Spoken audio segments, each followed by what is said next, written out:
आप सभी भाई बहनों का आध्यात्मिक ज्ञानात्मक चैनल की ब्रह्म मुहूर्त ज्ञान उपदेश कक्षा में एक बार फिर स्वागत है। आज की चर्चा देखिए कुछ प्रत्यक्ष रूप से स्वभाव से ऊपर है, लेकिन किसी भाई बंधु ने एक प्रश्न सर्व कल्याण वृक्ष की ज्ञान कक्षा में रखा था कि मनुष्य का स्वभाव बदल जाता है। अब स्वभाव, व्यवहार, बर्ताव आपके हमारी जो एक संस्कारों की स्थितियां हैं, देखिए ये शब्द भले ही मिलते जुलते होते हैं, लेकिन इन सभी स्थितियों का तकनीकी रूप से अलग अलग अर्थ होते हैं। तो बार बार देखिए प्रकृति के तीन गुण तमोगुण रजोगुण सतोगुण की स्थितियों पर एक विशेष प्रकाश डालते हुए आपके हमारे जो तीन शरीर हैं, स्थूल शरीर, सूक्ष्म शरीर, कारण शरीर, उन सभी स्थितियों पर कुछ विशेष एक संबंध जोड़ते हुए उस पर तर्क पूर्वक एक विश्लेषण करते हैं। देखिए जब तक स्थितियों को आप ज्ञान पूर्वक नहीं समझोगे, तो संसार के जो लोगों की एक भीड़ है, वो लगभग राजसी बनी हुई है। राजसी का अभिप्राय संसारी स्थितियों से है। संसारी स्थितियों का अभिप्राय एक राजसी 5 विषय भोगों से ली जाती है। और ये 5 भोग्य विषय हैं गंध, रस, रूप, स्पर्श और शब्द। अक्सर आपने समाज में देखा होगा ना कि जब किसी के पास अधिक धन आ जाता है, मान प्रतिष्ठा की कुछ स्थितियां में एक वृद्धि होने लगती है, कहीं-कहीं आप कुछ सत्ता के गलियारों में या सरकारी पदों की एक उपलब्धि हासिल होने पे भी आपका हमारा व्यवहार, आपके हमारी दिनचर्या, आपका हमारा बोलचाल का ढंग, यानी कि इन सभी स्थितियों में कुछ परिवर्तन देखने को आता है। देखिए शास्त्रों में तो तकनीकी रूप से ये जो स्वभाव शब्द है, ये भौतिक प्रकृति के जो 3 गुण हैं, उन 3 गुणों के समर्पित ये स्वभाव शब्द है। स्वभाव का अभिप्राय तकनीकी रूप से जो बदलता नहीं, जिसका कोई कारण नहीं है। देखिए जैसे जल का अलग स्वभाव है, अग्नि का अलग स्वभाव है। तो ये जो स्वभाव की स्थितियां हैं, ये साधारण स्तर पर भौतिक स्थितियों के लिए आती है। और भौतिक स्थितियों में ही देखिए आपके बड़े 3 शरीर हैं, स्थूल शरीर, सूक्ष्म शरीर, कारण शरीर। अभी हमने कुछ दिन पहले ही एक चर्चा रूप और स्वरूप पे रखी थी। देखिए स्वरूप का अभिप्राय तकनीकी रूप से आत्मा और परमात्मा की स्थितियों से है, या यूं को कि चेतन सत्ताओं से है। चेतन सत्ता का अभिप्राय आत्मा ज्ञान स्वरूप है और परमात्मा आनंद स्वरूप सत्ता है। यानी कि आत्मा के लिए और परमात्मा के लिए ये स्वरूप शब्द आता है। जबकि कहीं-कहीं देखिए बोलचाल में आत्मा का स्वभाव क्या है? सुख की प्रवृत्ति और दुख से निवृत्ति। तो अलग-अलग स्थितियों में देखिए कब कौन से शब्द का इस्तेमाल होता है, वो कुछ उस स्थिति विशेष पे उसके अर्थ, भावार्थ कुछ अलग बन जाते हैं। अब देखिए बार-बार अक्सर अपनी चर्चाओं में इस बात को जोर देकर समझाते हैं कि शब्दों तक ही रुको मत। देखिए अब जो मैं बातें रख रहा हूँ, ये भी तो शाब्दिक स्थितियाँ हैं। शब्द तो आकाश का गुण है। अब सभी शब्द कुछ ना कुछ अपना अर्थ समझाते हैं। उन अर्थों के और गहरी स्थितियाँ क्या हैं? उनके भावार्थ। देखिए शब्द तो एक निश्चित स्थितियाँ अर्थ तक ही समझाते हैं। उनके भावार्थ तो आपको समझने होते हैं। अभी कुछ रोज पहले हमने एक वीडियो में देखिए सर्व कल्याण वृक्ष की प्रश्नोत्तर ज्ञान कक्षा में किसी भाई बंधु ने देखिए वो शास्त्रीय कथनों को हमने वो एक अखरोट और बादाम की संज्ञा देते हुए समझाया था, न कि काजू और किशमिश से। हो सकता है ये 4 शब्द प्रथम दृष्टि में देखिए शब्द समझ नहीं आते, लेकिन इनके अर्थ भावार्थ समझ नहीं। अब काजू और किशमिश प्रत्यक्ष जैसे ही आप उठाते हो, मुँह में डालते हो तो उसका स्वाद आने लगता है। तो यदि आप अखरोट और बादाम ऐसे ही मुँह में डाल दो, तो वो तो देखिए उसकी क्योंकि बाहरी परत उतारनी होती है। तो उस दृष्टिकोण से हमने देखिए शास्त्रीय बातों को एक बादाम अखरोट से जोड़ा था। अब गुरु के प्रवचनों को सुनते समय कभी-कभी बात उस समय विशेष में समझ नहीं आती, लेकिन जैसे ही आप उस पर गहन चिंतन करते हो, देखिए शास्त्रों में तो एक सूत्र रूपी विभिन्न स्थितियों पे प्रकाश डाला गया है। अक्सर हम अपनी चर्चाओं में कहते हैं ना कि तमोगुण की निंदा करो, रजोगुण की उपेक्षा करो और सत्वगुण की प्रशंसा करो। शाब्दिक स्तर पर तो देखिए एक-एक शब्द में बात रखी गई है, लेकिन इनके बहुत गहरे अर्थ होते हैं। निंदा का अभिप्राय, तमोगुण की निंदा का अभिप्राय कोई देखिए आपका मेरा शरीर भी तो तामसी है, इसकी कोई निंदा नहीं है। किस पृष्ठभूमि में, किस संदर्भ में बात रखी जाती है, ये तो आप और हम जो नींद लेते हैं, उस नींद की कोई निंदा नहीं है। नींद तो देखिए योगी भी लेता है, भोगी भी लेता है, रोगी भी लेता है। यानी कि शब्दों की स्थितियों को आपको हमें ज्ञानपूर्वक समझना है। जो तो हम अक्सर अपनी चर्चाओं में कहते हैं ना कि आपका हमारा स्वभाव रहता तो कारण शरीर में है, लेकिन प्रकट कहाँ होता है? स्थूल शरीर के स्तर पर, मन बुद्धि के स्तर पर। यहाँ स्वभाव का अभिप्राय संस्कारों से लिया जाता है। देखिए कारण शरीर में जैसे-जैसे आप संस्कार बना लेते हो, उन संस्कारों की स्थितियों के कारण ही आपके हमारे मन बुद्धि में फुर्ने उठते हैं, विचार आते हैं, वृत्तियाँ जगती हैं। इसका अभिप्राय क्या है? कि स्वभाव रहता कारण शरीर में है। यहाँ स्वभाव का अभिप्राय उस संस्कारों से है। अब मन में विचारों के स्तर पे उठता है।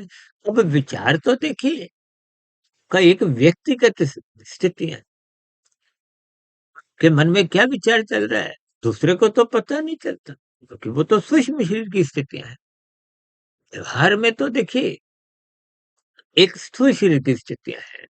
संसार में आपका हमारा स्थूल शरीर देखा जाता है। मन बुद्धि के स्तर पर स्थितियों का आपको में बोध नहीं होता। विशेष रूप से देखिए राजनीतिक गलियारों में तो ये गठबंधन की स्थितियों में अक्सर आप देखते हो ना, हाथ मिलते हुए दिखाई देते हैं, गले लगते हुए दिखाई देते हैं, हाथ उठाते हुए दिखाई देते हैं। ये विभिन्न प्रकार की गठबंधन की स्थितियाँ स्थूल शरीर के स्तर पर है। अब भीतर में तो कहीं-कहीं देखिए विचारों की स्थितियाँ अलग हैं। मन बुद्धि के स्तर पर एक दूसरे की टांग खींचने की भी स्थितियाँ होती हैं। यानी कि इन सभी स्थितियों को हमें ज्ञानपूर्वक समझना होता है। तो हमारा व्यवहार बदल जाता है, जैसा-जैसा आपका हमारा दृष्टिकोण होता है। देखिए ना, कभी-कभी कोई सत्ता के गलियारे में आज उसको कोई सत्ता हासिल हो गई है, तो लोगों का उस व्यक्ति के प्रति फिर व्यवहार बदल जाता है। और वही मनुष्य जब सत्ता से बेदखल हो जाता है, तो लोगों का दृष्टिकोण बदल जाता है, व्यवहार बदल जाता है। यानी कि व्यवहार एक परिवर्तनशील स्थितियाँ हैं जो कि स्थूल शरीर के स्तर पर दिखती हैं। आपकी हमारी दिनचर्या को, व्यवहार को हो, उस व्यवहार को ही देखिए कहीं-कहीं लोग स्वभाव भी कह देते हैं कि इसका तो स्वभाव ही ऐसा है। जबकि स्वभाव का अभिप्राय भौतिक पदार्थों से। अब इस बात को एक और उदाहरण से देखिए, आपके हमारे घरों में फ्रिज है, गीज़र है। अभी सर्दियाँ समाप्त हुई है ना, आप और हम देखिए गीज़र में पानी गर्म करते हुए बाद में नहाते हैं, तो इसका अभिप्राय क्या है? उस गीज़र का स्वभाव क्या है? वो तो गर्म पानी ही देता है। उस यंत्र का स्वभाव बदलता नहीं है। यंत्र को हो, पदार्थ को हो, यानी कि वो भौतिक स्थिति है। जबकि अब गर्मियाँ आ गई हैं, कुछ और गर्मी बढ़ेगी, तो आप और हम फ्रिज का पानी पिएँगे, ठंडे पेयजल कुछ लेंगे, और भी देखिए स्थितियाँ। तो फ्रिज का स्वभाव क्या है? ठंडक देना। यानी कि गीजर का स्वभाव गर्म स्थिति से है और फ्रिज का एक ठंडक स्थितियों से है। यानी कि इसके उदाहरणों के पीछे की जो एक स्थिति है, उसका अभिप्राय क्या है? कि भौतिक स्थितियों में स्वभाव बदलता नहीं है। और यही बात कभी-कभी हम देखिए चाय बनाने के उदाहरण से भी बताते हैं ना। अब गैस आप जलाते हो, वो अग्नि है। अग्नि का संग जब जल करता है पतीले में, देखिए आपने जल डाला है। उस जल का स्वभाव तो देखिए शीतलता है, तरलता उसमें एक विशेष स्तर पर आप देखते हैं। अब अग्नि का संग होते ही कुछ मिनटों में उसमें उबाल आने लगता है। यानी कि वो अग्नि का गुण जल में दिखाई देता है। इसका अभिप्राय क्या है? कि जल का अपना स्वभाव उसमें उबाल का नहीं है, उसमें गरमाइश का नहीं है। अब यदि आप गैस बंद कर दो, उस अग्नि का संग जल से अलग कर दो, तो कुछ समय बाद आप देखोगे ना, जल में फिर शीतलता आ जाती है। वो पानी ऐसा का वैसा ही एक सामान्य स्थिति में आ जाता है। देखिए, इन उदाहरणों से आपने अपने जीवन की एक अलग-अलग स्थितियों को, इन शब्दों की स्थितियों को समझना है।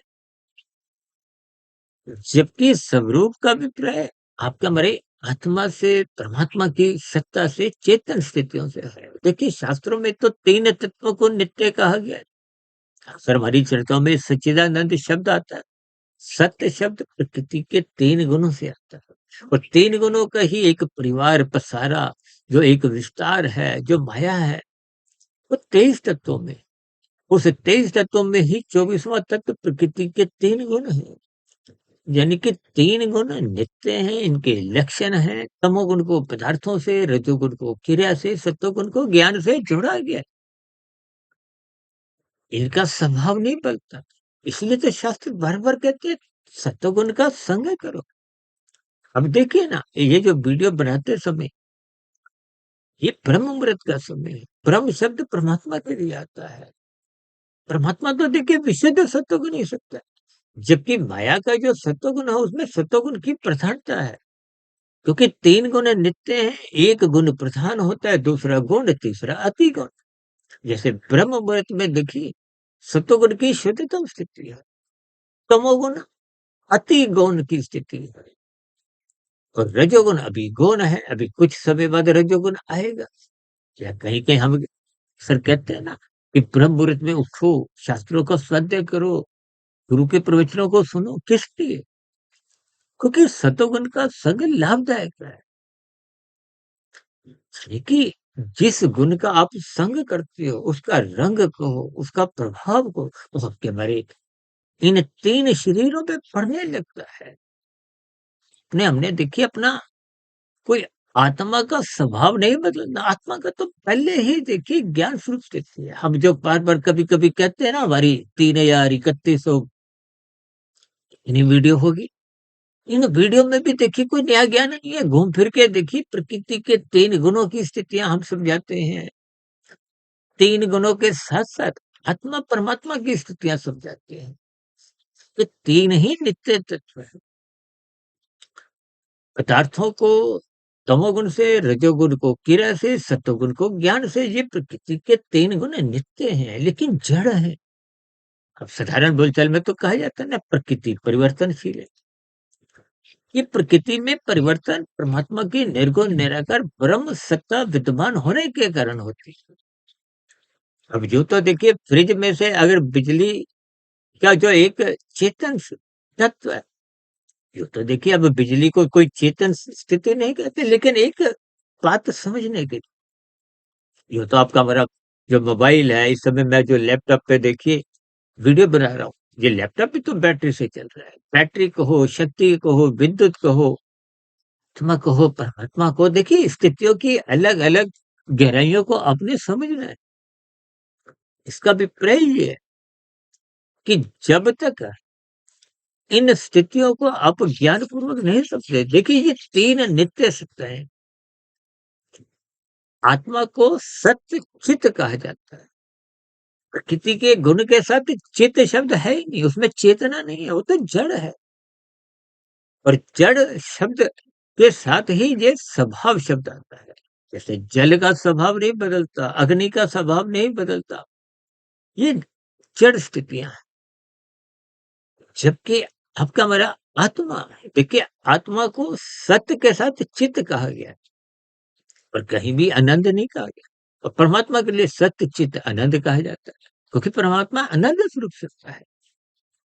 परमात्मा का स्वरूप आनंद स्वरूप, आत्मा ज्ञान स्वरूप है। अब आत्मा को और परमात्मा का पहले से ही सजातीय संबंध है, आपने कोई नया संबंध नहीं बना। जैसे अभी हमने कहा ना, आपके भीतर आत्मा ज्ञान स्वरूप है। हमको 31वां वीडियो में हमने कोई नया ज्ञान नहीं दिया। ये वेदों का, उपनिषद, पुराण, गीता और भी दर्शन शास्त्र जितने, ये भी कोई नया ज्ञान नहीं देते। ये आपकी हमारी जो अज्ञानता आपने हमने अर्जित की है विषय भोगों की आसक्ति के कारण, तमोगुण रजोगुण का संग करते हुए, क्योंकि तमोगुण रजोगुण बांधते हैं, बंधनदायक है। सतोगुण मुक्तिदायक है, इसलिए शास्त्र बार बार कहते हैं सत्संग करो, सत्संग करो, महात्मा से जुड़ो, गुरु की सम्मुखता बनाओ, शास्त्रों का स्वाध्याय करो, ब्रह्म मुहूर्त में उठो।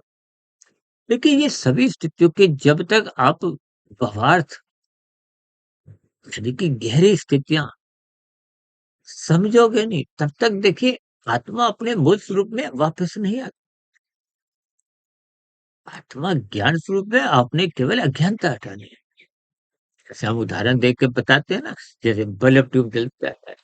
अब बल्ब ट्यूब जल रहा है, उसके ऊपर काला कागज लगा दोगे तो अंधकार में स्थितियां बन जाती हैं। ये काला कागज की तमोगुण की स्थिति है, निषेधात्मक स्थिति है, जो आप कानून का उल्लंघन करते हो, शास्त्र विरुद्ध अपकर्म करते हो। भी देखिए विभिन्न प्रकार की स्थिति है। और रजोगुण का अभिप्राय है पीला, नीला, हरा कागज, वो धुंधली स्थिति है, कुछ धुंधला प्रकाश आता है। संसारी मनुष्यों को भी देखिए धुंधला प्रकाश है, आधा अधूरी स्थितियां हैं। इसलिए शास्त्र बार बार कहते हैं तमोगुण की निंदा करो, कि पाप कर्मों से बचो, कानून का उल्लंघन करने से बचो। हम बार बार कहते हैं ना, यातायात के नियमों का पालन करो, लाल बत्ती पे रुको, हरी बत्ती पे चलो, दूसरों के अधिकारों की एक सम्मान करते हुए, रक्षा करते हुए अपने कर्तव्यों का पालन करो। कर्तव्यों को धर्म से जोड़ा जाता है। धर्म का अभिप्राय सतोगुण की स्थिति से है। सतोगुण ही परमात्मा से जोड़ता है। इसलिए तो कहा जाता है धर्म प्रथम स्थान पे रखो। ये अर्थ और काम अमर्यादित नहीं हो। इस समाज में अर्थ और काम जब बिगड़ते हैं, तभी तो आपका मेरा व्यवहार बदलता है, हमारा स्वभाव, स्वभाव का अभिप्राय यहाँ संस्कारों की स्थितियां बिगड़ती है। देखिए शुभ संस्कार बनते भी मनुष्य जीवन में हैं और बिगड़ते भी। सर हम कहते हैं ना, जब धन की स्थितियां, पद, संसारी पद कहो, उपलब्धियां कहो, जब अधिक आने लगती, तो कभी-कभी आपका बड़ा स्वभाव, संस्कार बिगड़ने लगते हैं, दिनचर्या बिगड़ने लगती है, सत्संग छूटने लगता है, ब्रह्म मुहूर्त में उठने का जो स्वभाव था वो छूटने लगता है।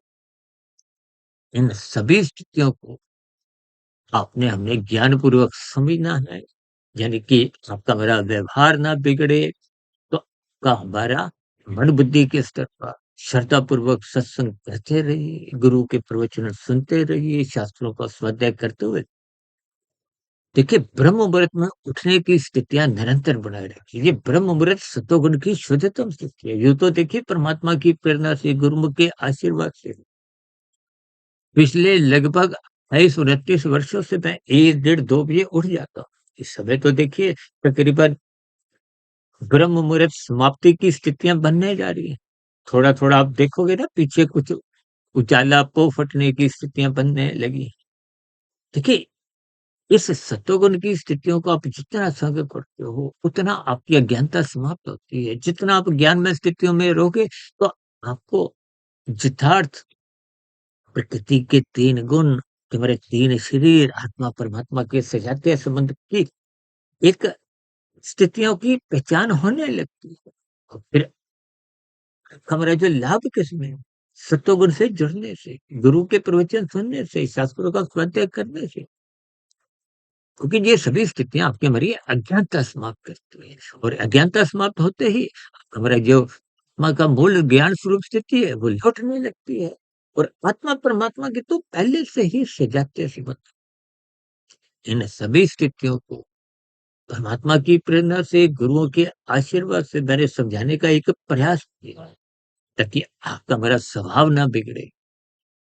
आप और हम अपना अन्य लोगों के प्रति अपना व्यवहार ना बिगाड़े, अपनी दिनचर्या दूषित मत करें, ताकि आपका मेरा मिला हुआ जीवन भौतिक स्तर पर सफल हो, और आध्यात्मिक स्तर पर सार्थक दिशा की ओर जाता हुआ कर्म योग, ज्ञान योग, भक्ति योग की स्थितियों में एक गति पकड़ता हुआ आध्यात्मिक उन्नति के दरवाजे क्रमशः खोलता जाए। ऐसी सभी सात्विक शुभ स्थितियां आपके जीवन में भी बने।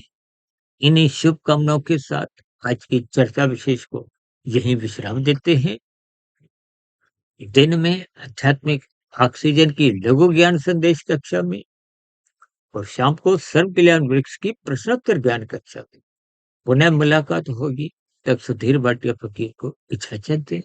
फिर भी आज की वीडियो संबंधित, जो कि तकनीकी रूप से सरल दिखते हुए भी कुछ एक सूक्ष्म स्तर पर बहुत ही पेचीदा है, इन सभी स्थितियों को गुरुओं के आशीर्वाद से, परमात्मा की प्रेरणा से ब्रह्म मुहूर्त समय विशेष में कुछ प्रकाश डाला। फिर भी मायाबद्ध होने के कारण कहीं कुछ समझाने में कमजोरी रह सकती है। इन सभी स्थितियों को आप भी ज्ञानपूर्वक चिंतन करें, मनन करें। फिर भी आपके मन में कोई प्रश्न उठ रहा हो, कोई मेरी कही गई बातें आपको तर्कपूर्वक लगी नहीं हो, या कही गई बातों पर आपकी कोई शिकायत, आपत्ति हो, तो नीचे दिए गए कमेंट्स बॉक्स पर इन सभी स्थितियों का सदा ही स्वागत है। इस चर्चा विशेष को ध्यानपूर्वक, धैर्यपूर्वक सुनने के लिए सभी भाई-बहनों का बहुत-बहुत धन्यवाद।